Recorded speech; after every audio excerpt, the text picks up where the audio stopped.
Assalamu alaikum, j'espère que vous allez bien. On se retrouve aujourd'hui dans une nouvelle vidéo sur le livre que j'ai commencé à vous lire, dont j'ai commencé à vous lire des extraits, qui est celui-ci, Péché et guérison d'Ibn al-Qayyim.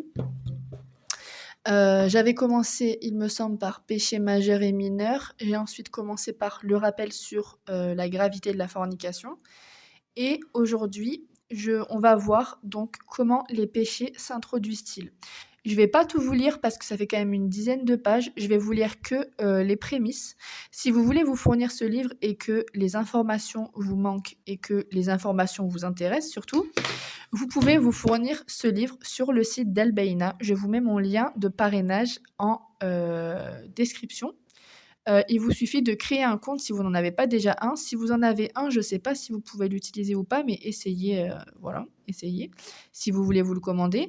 Et sinon, vous créez un compte et vous mettez mon lien de parrainage, je crois que c'est 8 chiffres. De toute façon, vous l'avez en description. Donc aujourd'hui, on va voir les 4 façons de comment les péchés s'introduisent. Ils s'introduisent de 4 façons et je vais vous en lire les prémices. Si vous n'êtes pas encore abonné, n'hésitez pas à vous abonner, à commenter, à liker, à partager pour me donner un petit peu plus de force. Inch'Allah, bi'idnillah. Bismillah. Donc, comment les péchés s'introduisent-ils? Les péchés s'introduisent le plus souvent par ces 4 portes et nous mentionnerons pour chaque porte ce qui convient. Concernant le regard, il est l'éclaireur et le messager des passions, et le fait de le préserver est le fondement de la chasteté, car celui qui regarde où bon lui semble conduit son âme aux sources de la perdition. Le prophète sallallahu alayhi wa sallam a dit « Ne fais pas suivre un regard par un autre, car le premier est pour toi et non le second. » Il dit également « Le regard est une des flèches empoisonnées d'Iblis, ainsi celui qui baisse le regard devant les atouts d'une femme, pour Allah, Allah suscite en son cœur une douceur jusqu'au jour où il le rencontrera. » Ensuite, les pensées. Les pensées sont une porte au péché. Concernant les pensées, leur cas est plus dur encore, car elles sont la base du bien et du mal. C'est d'elles que naissent les volontés, préoccupations et déterminations.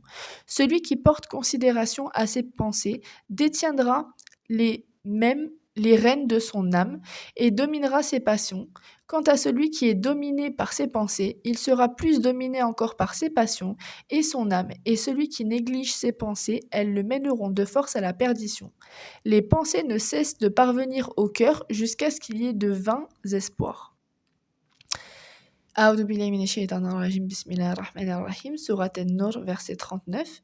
Quant à ceux qui ont mécru, leurs actions sont comme un mirage dans une plaine désertique que l'assoiffé prend pour de l'eau. Puis, lorsqu'il y parvient, il n'y trouve rien, mais il trouve Allah, qui lui rend compte de toutes ses actions, car Allah fait rapidement les comptes. Voilà. Ensuite, d'habitude, je vous lis tout le passage, mais comme là, ça fait quand même une dizaine de pages, j'ai pas envie de vous faire une vidéo de 25 minutes. Les paroles. Les paroles sont une porte au péché. Quant aux paroles, leur préservation, donc là, on a le regard, on a les pensées, là, on a les paroles.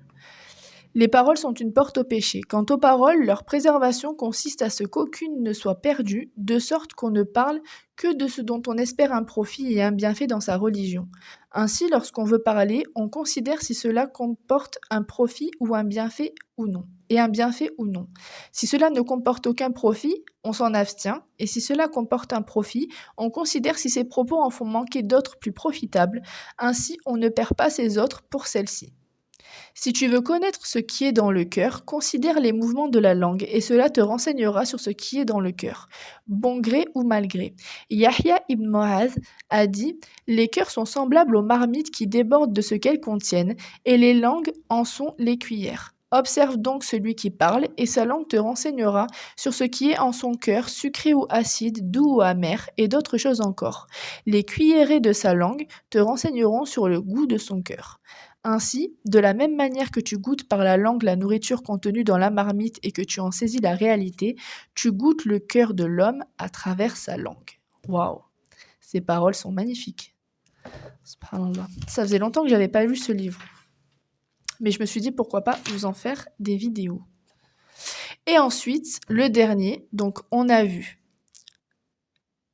les pensées, on a vu le regard, on a vu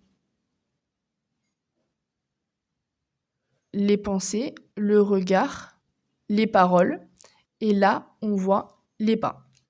Les pas sont une porte au péché.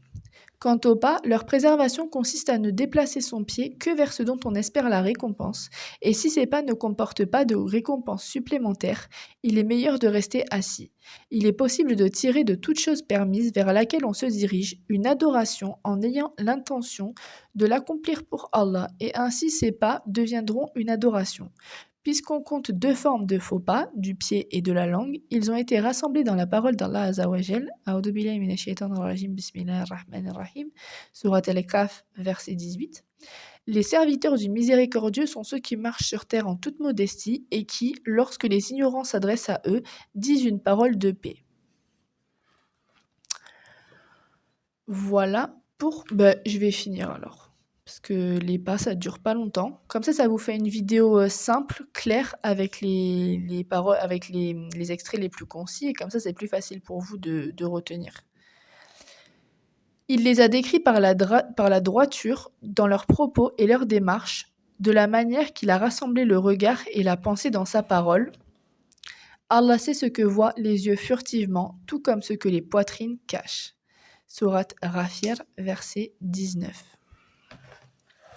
Voilà pour la lecture d'aujourd'hui. Comment les péchés s'introduisent-ils de 4 manières. Donc, on a les pensées, on a le regard, on a les pas et on a les paroles. Voilà pour aujourd'hui. J'espère que cette vidéo vous a plu. J'espère que vous avez appris quelque chose. Encore une fois, n'hésitez pas à vous abonner, à commenter, à liker, à partager. Et on se retrouve bientôt pour une nouvelle vidéo. Assalamu alaikum.